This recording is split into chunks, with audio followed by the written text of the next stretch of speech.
Video में हम जानेंगे महत्वपूर्ण रोगों के बारे में। तो सबसे पहला रोग है टाइफाइड। अगर टाइफाइड पर टिप्पणी करने को आता है तो आप ऐसे लिखेंगे। तो टाइफाइड रोग का रोग कारक कौन है? Salmonella typhi. यह एक जीवाणु है जिससे यह रोग उत्पन्न होता है। वाहक यानी कि यह रोग फैलता कैसे? तो दूषित जल व भोजन से यह रोग फैलता है। प्रभावित अंग कौन सा है? तो छोटी आंत और अमाशय। छोटी आंतों की दीवारों में यह जो जीवाणु है यह छेद कर देता है, जिसकी वजह से इंसान की मौत तक हो जाती है। तो टाइफाइड क्या है? एक आंत्र ज्वर भी है। टाइफाइड को क्या कहते हैं? कई बार आंत्र ज्वर भी कहते हैं। ठीक है। लक्षण क्या दिखाई देते हैं? तो लंबे समय तक तेज बुखार का होना है, 102 103 डिग्री फ़ारेनहाइट तक आपको बुखार बना रहेगा।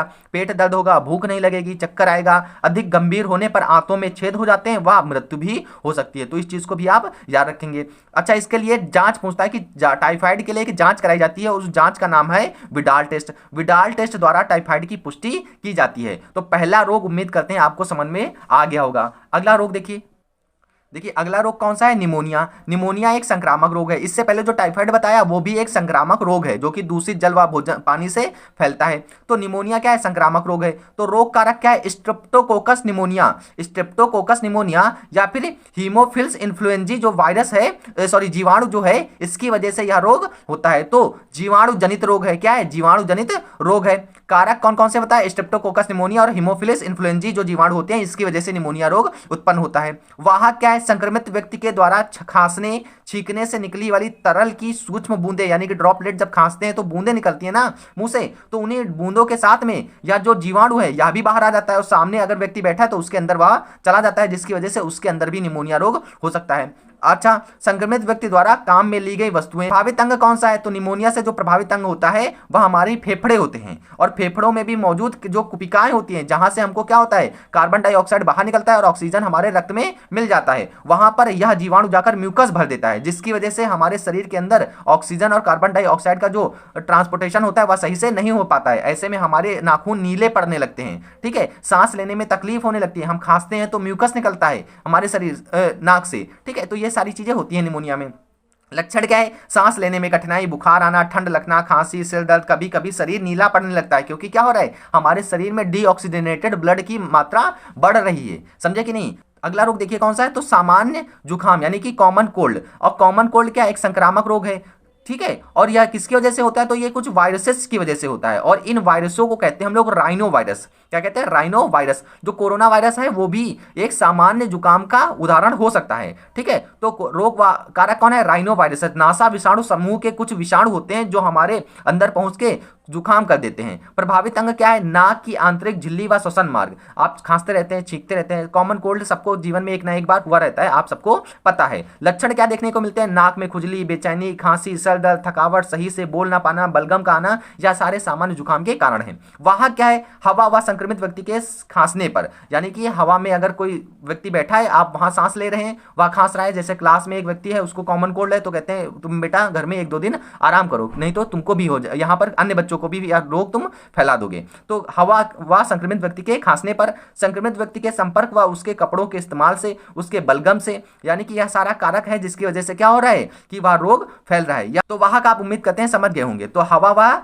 उस व्यक्ति से आपको दूर रहना है जहां पर वह व्यक्ति खांस रहा है, छींक रहा है, या फिर उसके द्वारा उपयोग लाई गई कुछ वस्तुएं रखी हैं। समयावधि क्या है? यह रोग सामान्यतः 5 से 6 दिन में अपने आप ही ठीक हो जाता है, क्योंकि हमारे शरीर में इंटरफ्रॉन क्या है? तो इंटरफ्रॉन एक प्रोटीन होती है जो हमारी कोशिकाएं बनाती हैं, और यह कोशिकाएं हमको जुखाम जैसी बीमारियों से स्वतः ही ठीक करने में मददगार साबित होती हैं, क्योंकि यह जो इंटरफ्रॉन है यह जन्मजात प्रतिरक्षा तंत्र का एक बेहतरीन एग्जाम्पल होता है। इंटरफ्रॉन के ऊपर हमने एक अलग से वीडियो बनाया है, आपको उसकी लिंक नीचे डिस्क्रिप्शन में मिल जाएगी। ठीक है। अगला रोग क्या है? अमेबियासिस। इसी को अमेबियासिस डिसेंट्री भी कई बार कहते हैं। तो संक्रामक एक रोग है, यानी कि एक व्यक्ति से दूसरे व्यक्ति में फैल जाता है। लैस ने सबसे पहले 1857 में इसकी खोज की थी। फैक्टर कारक क्या है? तो एंट अमेबा हिस्टोलिटिका नामक एक प्रोटोजोआ होता है, एक परिजीवी है जो हमारे शरीर के अंदर आकर रहता है और हमारे शरीर में मौजूद जो खाना है, जो पचाया खाना होता है, उसको खाकर और जिंदा रहता है। ठीक है। तो कारक आप याद रखिएगा, एंट अमेबा हिस्टोलिटिका के द्वारा अमेबियासिस डिसेंट्री होती है। विक्टर क्या है? कारक कौन है? वाहक कौन है इसका? फैलाता कौन रोग है इस रोग को? तो घरेलू जो मक्खियां होती हैं उसकी वजह से अमेबियासिस डिसेंट्री बहुत तेजी से फैलता है। देखिए, घरेलू मक्खियां बहुत सारे रोगों को फैलाती हैं, इस चीज को भी याद रखिएगा। सोर्स क्या है? मल पदार्थ द्वारा संदूषित जल व खाद्य पदार्थ। जब यही मक्खियां आपके खाने पर बैठती हैं, आपके मल पर बैठती हैं, मल पर से बैठकर आपके खाने पर बैठी रही हैं, खाने से क्या होगा?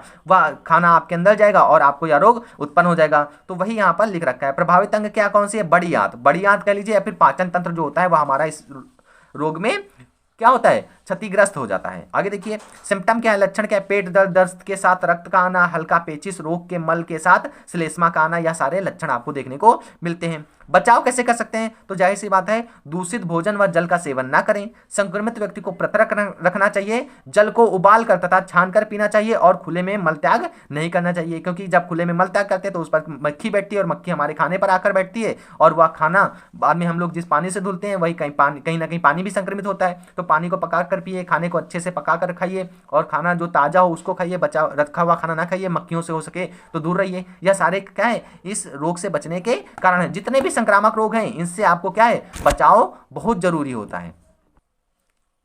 अगला रोग देखिए, फाइलेरियासिस, यानी कि इसको कई बार हम लोग एलिफेंटियोसिस कहते हैं या फिर हाथी पांव कहते हैं, क्योंकि इस रोग में क्या होता है, जो शरीर का अंग होता है वह फूलकर हाथी के पांव जैसा हो जाता है। ज्यादातर या पैरों में या फिर जन्नांगों में यह रोग देखने को मिलता है। तो कारक कौन है जिसकी वजह से यह रोग उत्पन्न होता है? तो वह है उचहरेरिया बैंकक्राफ्टाई। इसी को कहते हैं हम लोग फैलेरियाई कृमि कहते हैं, क्योंकि यह हमारे शरीर के अंदर में जाकर वहाँ की जो लिम्फेटिक सिस्टम होता है उसको डैमेज कर देता है, जिसकी वजह से हमारे शरीर में सूजन आ जाती है और पैर का जो साइज होता है वो बहुत मोटा हो जाता है। वेक्टर कौन है? तो एक मादा मच्छर होता है, एडिस क्यूलेस व एनाफिलीज मच्छर द्वारा रक्त चूसने पर यही जो कृमि है यह हमारे शरीर के अंदर चला जाता है और वहां पर लिम्फेटिक सिस्टम को डैमेज करता है। समझे कि नहीं? प्रभावित अंग क्या है? लसिका वाहिनी व लसिका ग्रंथियां। लसिका वाहिनी जो होती है इसी को हम लोग क्या कहते हैं? लिम्फेटिक वेन्स कहते हैं, यानी कि लिम्फेटिक जो ग्लैंड होती हैं। ठीक है। लक्षण क्या है? शरीर फूल जाता है। मुख्यतः यह रोग हाथ, पैर व जननांग में देखने को मिलता है। तो अभी मैंने बताया कि हाथों में, पैरों में और जननांगों में देखने को मिलता है। नोट करके मैंने यहाँ पर एक चीज लिख रखी है कि उचहरेरिया बैंकक्राफ्टाई एक धागे के समान लंबा कृमि है जिसकी लंबाई 40 से 80 सेंटीमीटर तक हो सकती है।